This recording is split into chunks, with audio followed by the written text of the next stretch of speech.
Good evening. Happy Thursday. This is Talking Sports with Evan, and it is NFL kickoff week tonight. The first NFL game of the 2023 football season is about to be underway as the Kansas City Chiefs are about to take on, I can't believe I'm going to say this, the Detroit Lions on the opening kickoff. I'm excited. NFL football is back, and I suppose I should give my prediction of the Chiefs and Lions game before it starts. The rest of my predictions will come later on in the show, but tonight the Kansas City Chiefs are going to win 31-17. That's my prediction for tonight. It is 7:12 p.m. Central Standard Time. Kickoff is just about to happen. If you do want to go back and double check, it's time-stamped 7:12 p.m. that I'm predicting the Chiefs to beat the Lions tonight to open up the 2023 NFL season. And boy, has it been a long and grueling offseason. It seems like the NFL offseason takes longer and longer every year. I just want football back. And I know I'm not alone in saying that. I just want football back. And football is back now, which is great. I'm excited. And the show tonight is going to mostly focus on the 2023 NFL season, the 2023 Green Bay Packers, and how I think the season's going to go. I did have Emlyn Thomas on the show about a month and a half or 2 months ago. About a month and a half ago, talking about the training camp, where we were in training camp, and gave our thoughts on the division. And did any of my thoughts change since then? Well, we're about to find out. So, with that said, thank you so much for listening to tonight's show, watching tonight's show, whatever, either via Twitter, Facebook, YouTube, or if you're listening to the podcast, anywhere podcasts are found. If you want to support the show, if you go to my Twitter at Evan Witt Sports, you go to my profile, and I have my link tree. You can click on that link tree, and you can order your tickets with TickPick, or you can click on that Amazon link. I am an Amazon affiliate. I am a TickPick affiliate as well. So, with that, time to get going. Time to get started. I'm going to start talking about the 2023 Green Bay Packers and give my thoughts. And if you're watching live and you want to comment, feel free to comment. Well, how do you think the Packers are going to do in 2023? You can also tweet at me at Evan Witt Sports. But I look at the Packers in the 53-man roster and my predictions and what my expectations are, yada, yada, yada. And they are playing the Bears, so I'm going to preview that Bears game a little bit as well. My expectations, and I've talked about this before, is this season, 2023, and it sounds crazy to say this, it's not about wins and losses at this point. It's about the development of Jordan Love, Romeo Doubs, Christian Watson, Lucas Musgrave, and all the other young players on this team.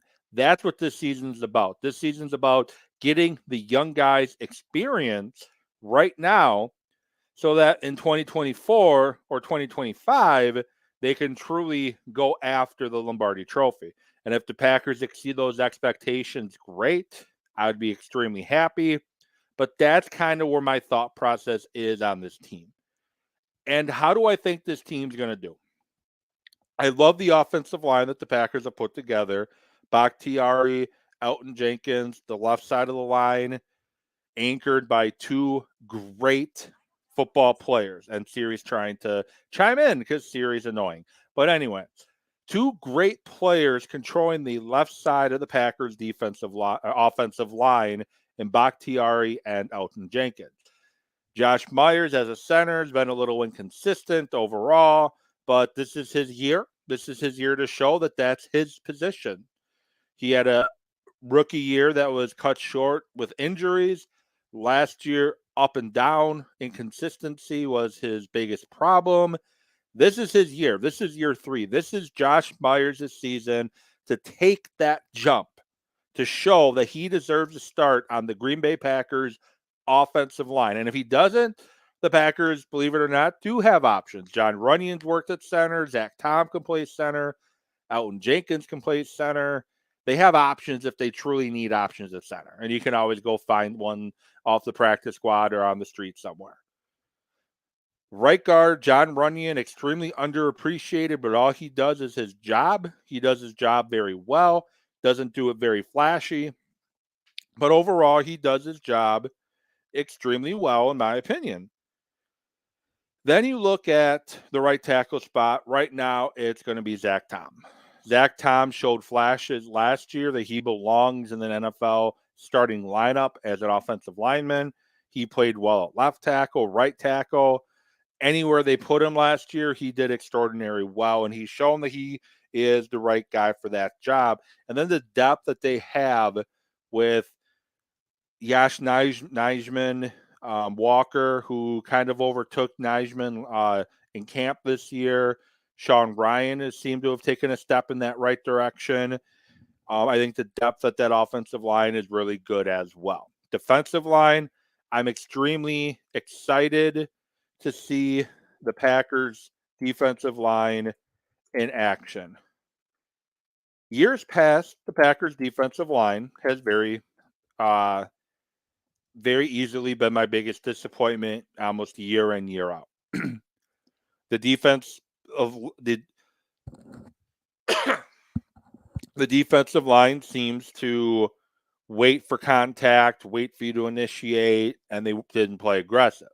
This year, led by Kenny Clark and TJ Slayton, Devontae Wyatt, currently the starting base defensive line. Obviously, the Packers hardly ever play base, but that's the base depth chart at the defensive line. And then two guys I'm excited for, Kobe Wooden and Carl Brooks. Those are two guys I'm extremely excited for to see what they do, especially Carl Brooks.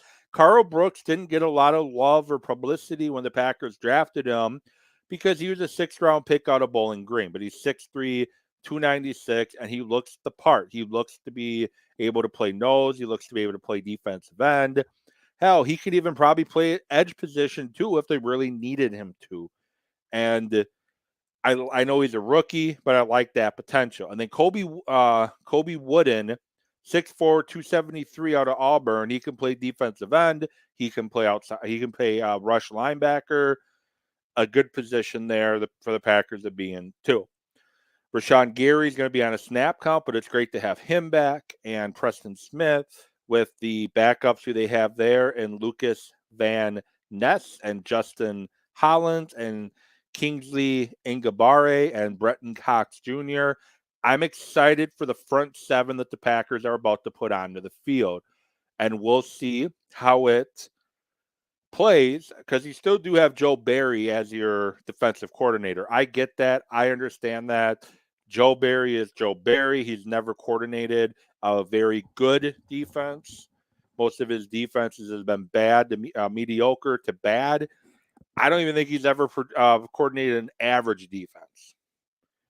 He just happens to have a name that people know, and he keeps getting these jobs and ended up getting the defensive coordinator spot in Green Bay. Secondary-wise, defensive backs, the corners I think are talented. The one weakness on this defense is going to be the safety position with Rudy Ford, who if you're a team that's trying to compete in the NFL, he's not a starting safety. And then Darnell Savage, I talked about consistency and being inconsistent a lot with Josh, the center, Josh Myers. Darnell Savage is the same way. Very inconsistent, not a lot of great play. Shows flashes, but overall just very inconsistent as a football player. Just how he is. Not really the safeties you want, and the depth, the backup at that safety position, not very good either. So defensively, that's the one weakness. And then jumping back to the offense, I was talking about back and forth. I think Jordan Love looks the part as a starting quarterback in this league. I think he showed that in preseason and limited action against Philadelphia last year. I think he's shown he can be a starting quarterback in this league. And the Packers have a very good backfield in Aaron Jones and A.J. Dillon. And I know people hate on A.J. Dillon because he's not flashy and he was a second round pick and people don't think he should have been a second round pick and yada, yada, yada. But he's a solid player. He's solid. He does his job. He knows what his job is, and he's focused on producing the way we want A.J. Dillon to produce. Very likable guy, and I think he is going to have an outstanding year. Wide receivers and tight ends on offense are the big question mark. Christian Watson's dealing with a hamstring again. Romeo Doubs is dealing with a hamstring. Plus, they're young players. We don't know how they're going to react because the NFL had all offseason to watch film on Romeo Doubs and Christian Watson. So now how is Romeo Doubs and Christian Watson going to adjust to the adjustments that they're going to see? That's going to be a big question mark that those two have to show. And then you got young players behind them in Torrey, in Heath, and in Reed. A lot of young players there, plus your two top tight ends are rookies. So very young, inexperienced team. So like I said, the big thing is show growth each and every week. Now, the win and losses might not show up, but you got to show growth each and every week. And for me, I think the Packers win about 8 or maybe 9 games if things happen to go right. If they stay healthy and things go in the right direction, I think they win 8 or 9 games. I think that's kind of where their ceiling is. Obviously, it's the NFL. Anything can happen, and we'll see what happens. But that's kind of where I'm at with this Packer team right now. And they're playing the Bears on Sunday. Not only is it the first start of the Jordan Love era, and I know Jordan Love has a start already under his belt, but now he is the starting quarterback for the Green Bay Packers, not filling in for a COVID positive Aaron Rodgers. He is the guy running this team, and it's going to be exciting. And hell, you have to go down to Chicago to start off the Jordan Love era. So it should be exciting to see what happens there as well with Jordan Love. And I think the Packers beat the Bears. I think the Bears don't have, I know the Packers roster isn't great, but the Bears roster isn't that great either, in my opinion. And the areas they did improve, I think it might take some time for those guys to get everything together. You have a couple new pieces on the offensive line. You got a couple new receivers to work in. Your defense is really bad last year, and did you do enough to improve the defense? And is Justin Fields a quarterback that can beat you with his arm? He's shown that he can run the football, but can Justin Fields beat you with his arm? That's going to be the $1 million question. And the Packers have forced Fields to throw interceptions quite a bit during his tenure as the Bears quarterback. In just the 3 games I think he started against the Packers, he's throwing interceptions in every one. That's going to be interesting to see how the Packers contain and then force Fields into mistakes. That's going to be key for the Green Bay Packers. So those are my 2 current predictions for the NFL. Week 1 games. I'm going to get to my other predictions soon. But like I said, Kansas City Chiefs win today, and the Green Bay Packers win, I say 27-20. It'll be the Packer getting that victory, and they get a big turnover at the end of the game by Darnell Savage to keep the Bears out of that end zone. Moving on to the NFL as a whole. Who do I think is going to make the playoffs, win the divisions, and who do I think is going to go to the Super Bowl? I think your division winners are going to be the Buffalo Bills, the Kansas City Chiefs, the Baltimore Ravens, and the Jacksonville Jaguars. I think the Cincinnati Bengals, the Miami Dolphins, and your New York Jets are going to wrap up the playoff picture in the NFC. Out of those teams, I think it's the Bills' year. I think the Bills come out of the AFC and make the Super Bowl. So my AFC prediction, Buffalo in the Super Bowl representing the AFC. Going to the NFC, I think you got the Eagles, you got the 49ers, you got the Lions, reluctantly, and you have every team in the NFC South is bad, but I think the Falcons win that division. I think playoff teams, you're going to have Green Bay, you're going to have the Cowboys, and you're going to have the Giants make the playoffs in the NFC. And I think representing the NFC in the Super Bowl this season, I think this is finally the year the 49ers get over the hump and they make the Super Bowl. I think it's going to be 49ers, Buffalo Bills, Super Bowl, and Buffalo is going to come away getting their first Lombardi trophy after losing 4 straight years in the early 90s. Buffalo finally wins the Super Bowl. And as Chris Berman used to always say, nobody circles the wagons like the Buffalo Bills. So that's what I have for my playoffs and my Super Bowl predictions. And awards, I think your MVP is going to be a toss-up between Josh Allen and Justin Jefferson. And I think Justin Jefferson gets the MVP. And I know I don't even have the Vikings in the playoffs. I get that. But I think they just barely missed the playoffs. And it's not going to be because of Justin Jefferson. Justin Jefferson is going to have even better numbers this year with Adam Thielen not on the opposite side of him. My offensive player of the year, I think, will be Patrick Mahomes. I think he's just the best quarterback in the NFL. He's one of the better quarterbacks I've ever seen play the quarterback position in the NFL. I'm very impressed with the quarterback Patrick Mahomes has become. Defensive player of the year, I think it's Micah Parsons. Micah Parsons is trying to get paid. Joey Bosa just got paid. Or sorry, Nick Bosa just got paid. I know Joey Bosa got paid a couple years ago too, but anyway. Nick Bosa just got paid. Micah Parsons wants to get paid, and I think he's going to lead the league in sacks, and I think he wins your defensive player of the year.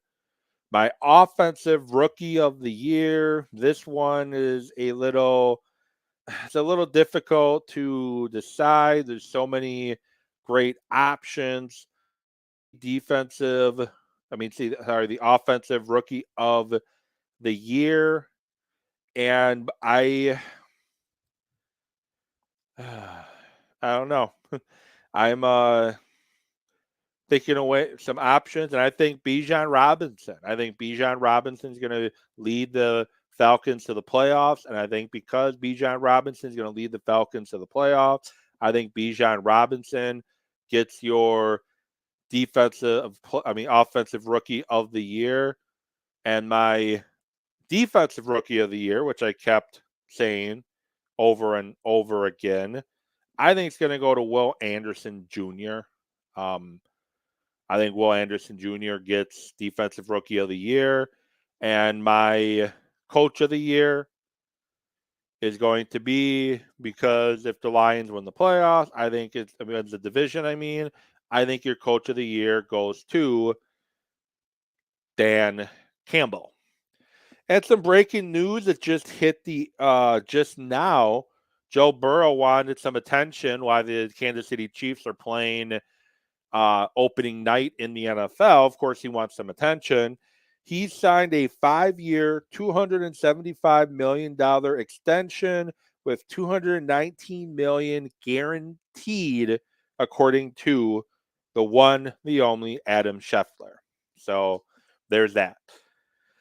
So if you're watching, listening, whatever, I want to get your thoughts. What are your thoughts on the playoffs? What are your thoughts on the Super Bowl winners, the award winners? And how do you think Aaron Rodgers is going to do his first season in New York? And maybe it'll be his only season. Who knows? Maybe he finds a way to get the Vikings next year. Brett Favre did. Maybe Aaron Rodgers figures it out too. So, but what are your predictions? Who are your thoughts on who wins the awards? And like I said, how do you think Aaron Rodgers does this season in New York? The one number I'm worried about with Aaron Rodgers is only one number I don't care about. Jets wins and losses, as crazy as that sound, having two first round picks would be awesome. 65%. We just need Aaron Rodgers to play in 65% of the games. And if he does, then the Packers get a second first round pick. After that, if Aaron Rodgers wants to go nurse a whatever, or have to give Zach Wilson a chance, so be it. But the first step is Rodgers at 65%. The second step would be where that first round pick would fall if Rodgers does in fact play, which he likely will play the 65%. But that offensive line in New York is not good. So Rodgers might be running for his life a little bit.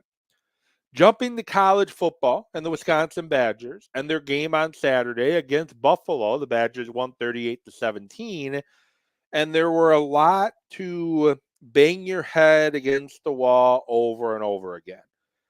The quarterback position didn't look the best, and I think most of that had to do with the play calls that were being played.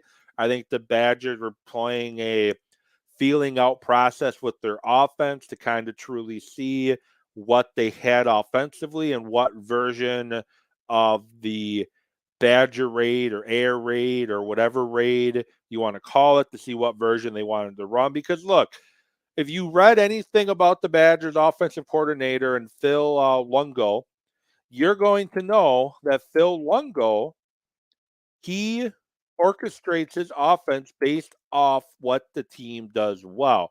We already know the Wisconsin Badgers have a running game, that can run over anybody. And the running game looked good. It got off to a little bit of a slow start. Maybe they didn't run the ball enough.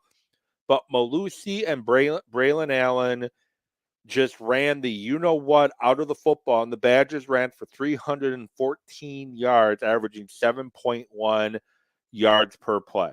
And maybe playing a variation of the Badger raid where you rely on the running game is what you need to do right now as the rest of your offense catches up to what you want to do passing the football.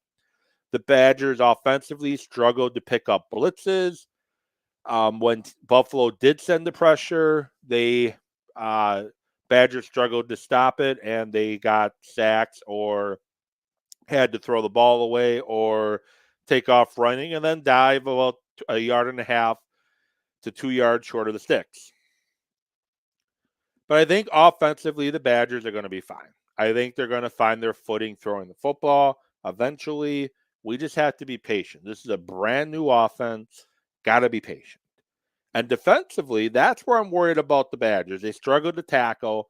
And I know Buffalo is getting the ball out very quickly. They struggle to get really any kind of pressure all day long against Buffalo, and the secondary struggled in coverage. All areas that I'm worried about because the Badgers are thin and young at all three levels of that defense.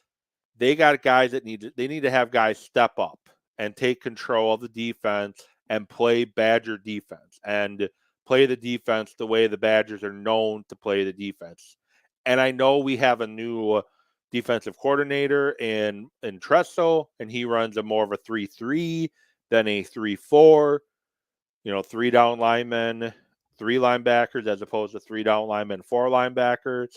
But the Badgers, again, need to figure it out because it wasn't struggling with the scheme to me that they made the defense struggle. It was getting off blocks, it was tackling, it was coverage. Those are things that you're going to do well or you're not. And the Lions go fake punt on 4th down and get enough for the first down. Very gutsy call by Campbell. So back to the Badgers. Big thing is, Badger fans, we have to be patient. We have to be understanding. And we got to know that this isn't even Luke Fickell's true recruiting class. He got a lot of the guys to come in who are already coming and brought in some of his guys. But the 2024 recruiting class is truly going to be your Luke Fickell recruiting class. And we got to be patient. There's going to be growing pains this year. I know I said last week that my expectations for the Badgers are winning the Big Ten West. And it's not because they're going to be that good.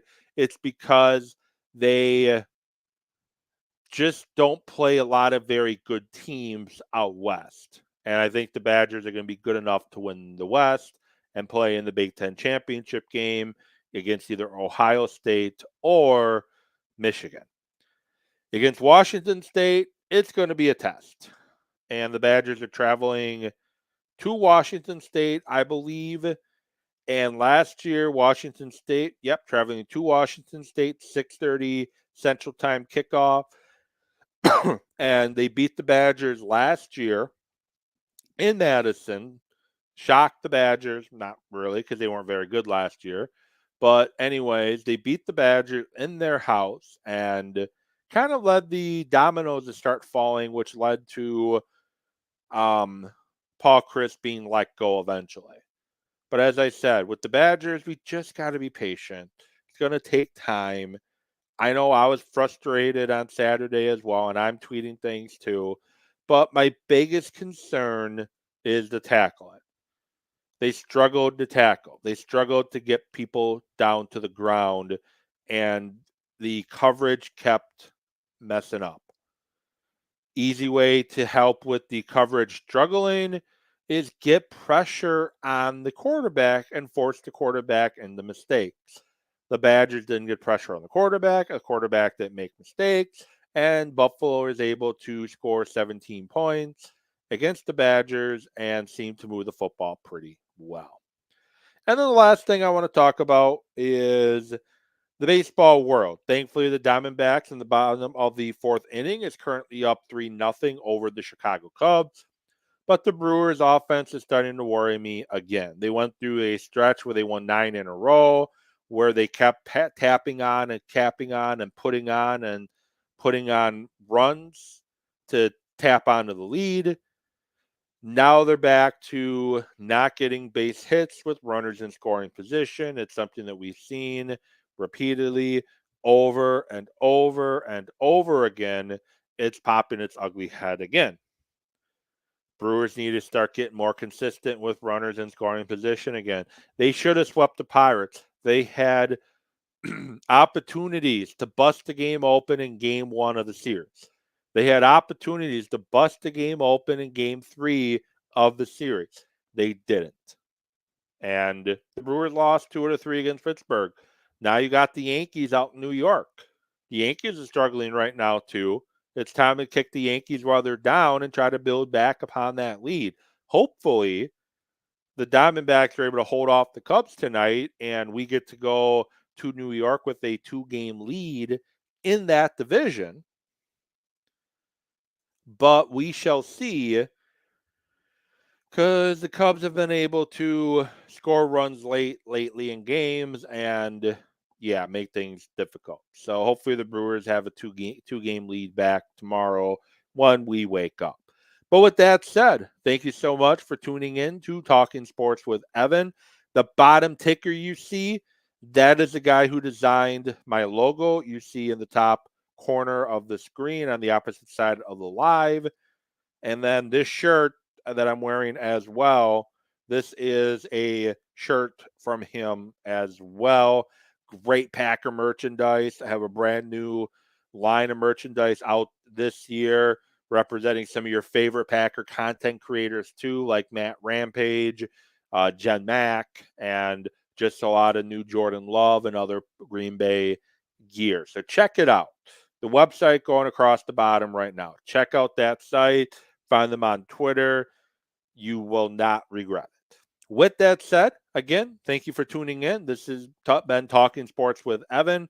And, announcement to make. I almost forgot. I will be now doing 2 shows weekly. Now that we're in the NFL season, Monday or Tuesday, it'll be Tuesday this week since I have to go to Wilmot for a football game because I was an idiot and decided to do that for officiating. Tuesday this week and Thursday. Tuesday is going to be featured on recapping the Packers and Bears and all the other NFL action from week 1. And Thursday is going to be featured at previewing this weekend set of games, both college and pro, that stand out to me. And then both days, there's also going to be other Brewers and whatever chatter going on as well. So with that said, and then I'm also, if you subscribe on Substack, that's where the podcast gets distributed from. I have one article written currently from around the draft. Each week, probably by Tuesday, it'll be published because I have to wait till after the Monday night games, Wednesday at the latest. But I'm going to give one thought to each week, each slate of games from that week. So, for example, I almost forgot to get my NFL prediction for the week. I'm really I'm really struggling today, aren't I? So, but for example, the Chiefs, the Lions are playing right now. So I'm going to give one thing from tonight's game that stood out to me to bring up. Right now, it's the gutsiness of Dan Campbell, which I guess we've already known he has because he has a tendency to run fake punts and whatnot. So the rest of my week one predictions, I said Chiefs are going to win. I said Packers are going to win. The rest of the slate, the Cincinnati Bengals are going to beat the Browns. The Ravens will beat the Texans. The Vikings will beat the Buccaneers. The Falcons will knock off the Panthers, led by Bijan Robinson. The Commanders will beat the Cardinals, and the Cardinals are going to be very difficult to win any game this year with the way that roster is constructed. And I think they kind of want it that way. Anyways, Jacksonville beats the Colts. The 49ers beat the Steelers. The Titans beat the Saints. The Broncos beat the Raiders. The Eagles beat the Patriots. The Rams beat the Seahawks. The Dolphins beat the Chargers. The Giants knock off the Cowboys. And the Bills beat the Jets. That is my week one. And then obviously Packers beat the Bears and the Chiefs beat the Lions. That is my week one prediction. And now I'm finally done. Yes, for real this time. I'm done. Thank you for watching. Thank you for listening. However, you are getting the show, I appreciate you. And until next week, have a great rest of your week and weekend.